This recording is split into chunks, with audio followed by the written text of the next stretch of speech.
Hey guys, how's it going? Kripparrian here. Today we're going to review my top 10 favorite cards of all time. They're not in any particular order because it's just so hard to choose, but all of these are really great in my opinion. This is a question that I get very often in interviews, very often when people send me messages.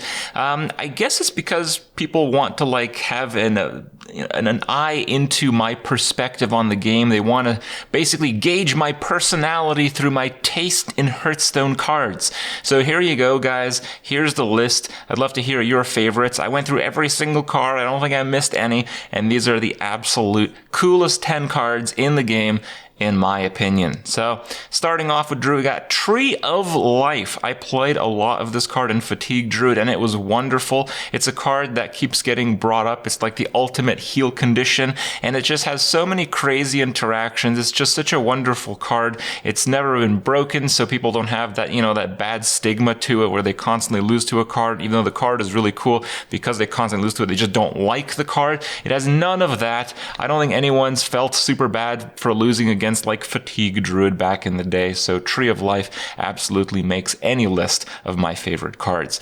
Next up I have Iceblock. Now, people really hate Iceblock, and I think there is certainly reason for that. Iceblock is a card that's very frustrating to play against sometimes, but I feel the peak of that frustration came down to there being a lot of spell mage card generation at one point. So it wasn't playing around Iceblock or even 2 Iceblocks. It was playing around 4 Iceblocks because 2 of them were generated through random spell generation. And I think that aside, Iceblock is a really cool card. One of my favorite things going up against control mages is finding a way to kill them in one turn through manipulating fatigue damage to get through Iceblock. And these mechanics are just so much fun for me to play with. And of course, I've played my fair share of Iceblock and I've enjoyed that. So once again, that's why it makes the list.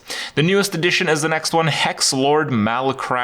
I find this card very cool. I haven't played it in Constructed yet, but I've played it quite a bit in Arena, and I just love it. I love basically betting on my match. So when the game starts, I'm a mage, obviously. Let's say I go up against a warrior. So then at that point, I see how many wins I have in Arena. If I'm at 7 wins, it's probably going to be a pretty good control warrior. I basically get to gauge the greed that I will need to win the game by later on drawing Hex Lord Malik and duplicating my starting hand. So how greedy can I get? How many huge minions and huge spells can I keep in my opening hand? How many do I need to actually win the control game? And how many do I need to not lose instantly because my opening hand will not be playable for a long time? Making that series of decisions has just been so interesting and refreshing for me that the card makes any one of these lists. Blade of Cthun. So as the only Cthun card on the list, I think it was my absolute favorite back in the Cthun heydays. It's just so cool. It's a pretty honestly statted and, decently balanced removal card. But what I really loved about it is basically trapping my opponent. My opponent would often realize I'm playing Cthun, they'd be kind of on the timer, and they'd have to play out some of their risks. They'd have to play out some of the big cards that essentially win them the game eventually. And that's when Blade of Cthun steps in and buffs the crap out of your Cthun while removing their large minion off the board. That single play satisfaction has stayed with me over the years to a point where I hope in some form it returns. Unstable Evolution, so cool, as you've seen in perhaps some of the recent videos on this channel. Evolution effects are really cool, but it's not just evolution effects, it's just the cycle of constant and perpetual evolution effects that's really cool. You get to see 10 different cycles of minions and how you can best utilize each one at each of the different steps. It's just such a cool card. I think everyone loves Evolve right now. At one point, it was kind of in a meta deck, but, it's kind of fallen through to a point where it's not oppressive. It's just absolutely amazing to experience. Defile makes any list, of course. Defile is just a wonderful card. Whenever I'm playing Arena, I pick Defile over literally every other card offered, even though it might not be the best card. I know, being a pretty decent mathematician in Hearthstone, I can get way above average usefulness out of Defile. And it's not just that. It's the satisfaction on this card is a 10 out of 10 when it really lands on the board. Being able to make those plays and see them happen on the back of Defile is the reason I play this game. Next up is Floating Watcher. Floating Watcher is a card that probably went under the radar for a lot of people, and it's one of the cards that I will include in the clip in a second here. A lot of these cards, you get reminders about them when you're playing some of these new PvE game modes.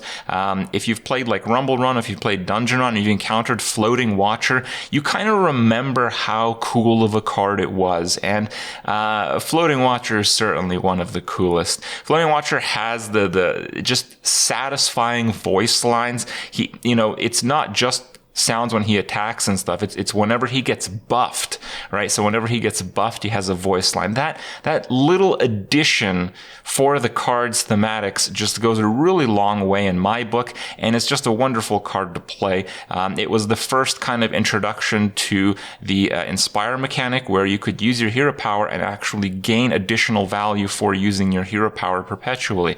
And Floating Watcher, very strong card, stronger than you'd think. When it came out in Arena, I got so many wins because people would underestimate the card on the board, and later on the Arena cycles, it just became an auto kill card.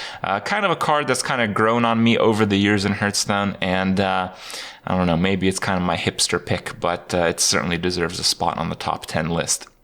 Neutrals, I got Doomsayer. Doomsayer, of course, is one of the greatest cards ever in Hearthstone.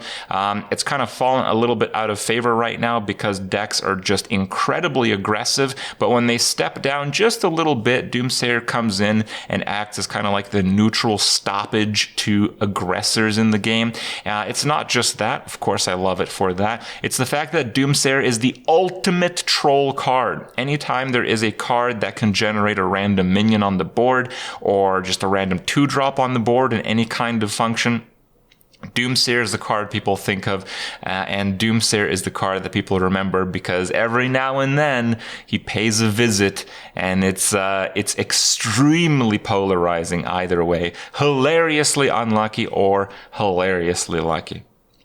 Coldlight Oracle, I think, is the most frequent answer that I've given to when people have asked what my favorite card in the game is. I just love Coldlight Oracle. It's made a number of decks. It's powerful enough that it's now in the Hall of Fame, believe it or not. And it's just like a fair card. It's a good example of how you can leverage a deck's mechanics and synergy to such an extreme point where a card that does the same thing for you and your opponent ultimately becomes your win condition. It's just purely at the core of the wonderfulness that is the Hearthstone's game mechanics, and it's just so much fun to burn cards. There's counterplay to it. There's a lot of stuff that can be done. It's not like, Dirty Rat or something. You just pull a random minion from your opponent's hand. If your opponent knows you're playing a Coldlight Oracle deck, he can just burn his cards as fast as possible, so Coldlight Oracle will have basically no chance to mill him. There is counterplay. It's just so good, and I feel it kind of got some bad rap because it was a bit too oppressive in some of the existing standard rogue decks, but oh well, there's always wild, I suppose.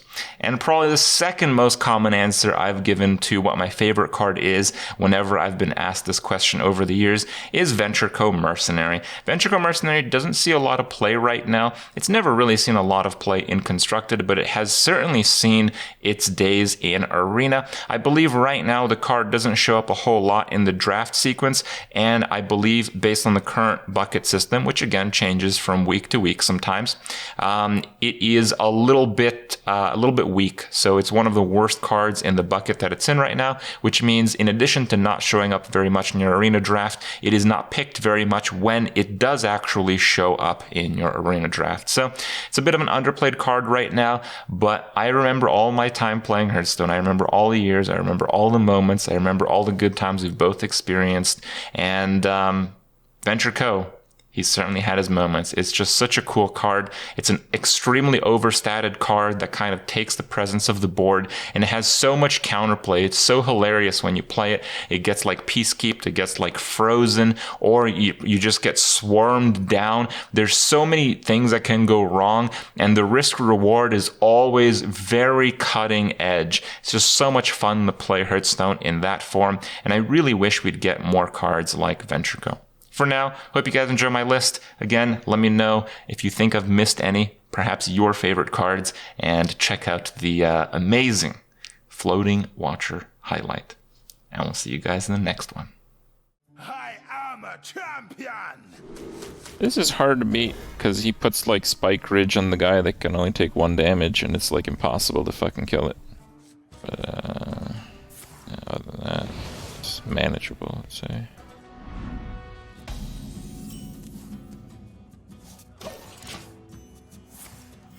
Reporting for duty.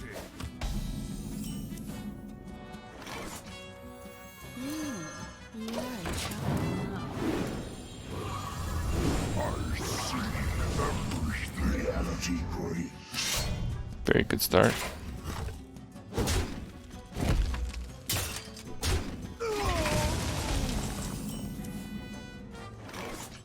I only get 1, but that's fine.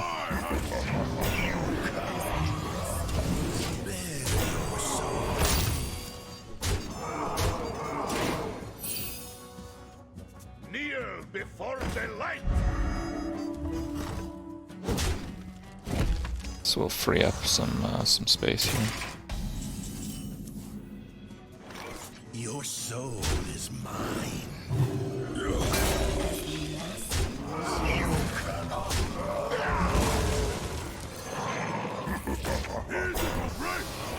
Oh, we got a Doomguard? Doomguard.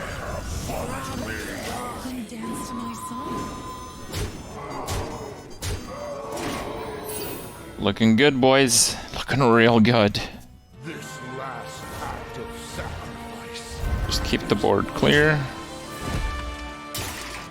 Respawn demons constantly. Let's dance. Here's a great destiny.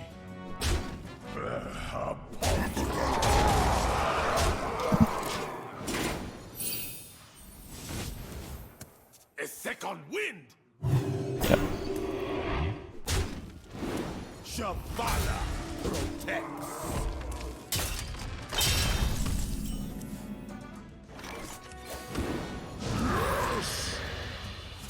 Let's dance.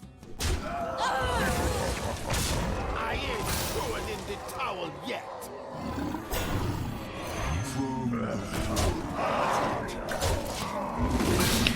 One Spike Ridge down.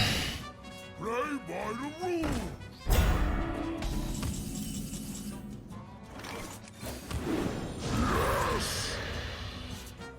To the void. Let's make space this turn. Unleash me. Okay, one turn. Just not the guy that takes 1 damage at a time, and I'm happy. Okay. That's, okay. Good. To the void. Summon me. Let's sacrifice one first.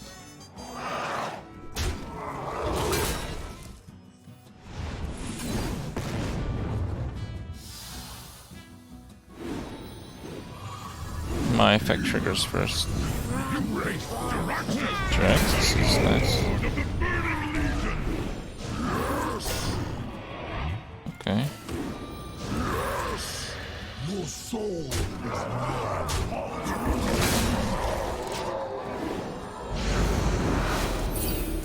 Alright, we've done 2 Spike Ridge, so there's not a lot left. Yeah, that's not gonna be that good. stand strong.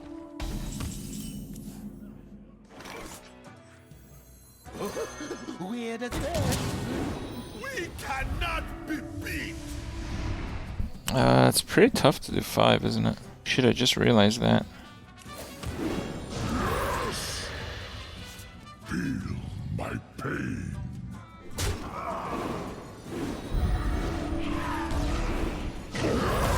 Your soul is mine. Just picking a breeder. Oh shit, I should have shrieked first.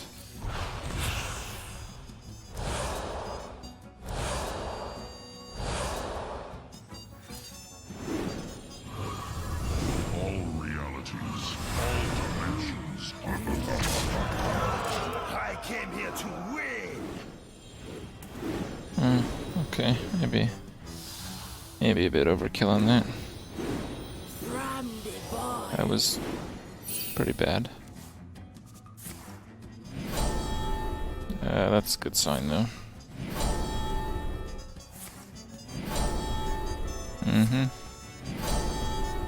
Yes.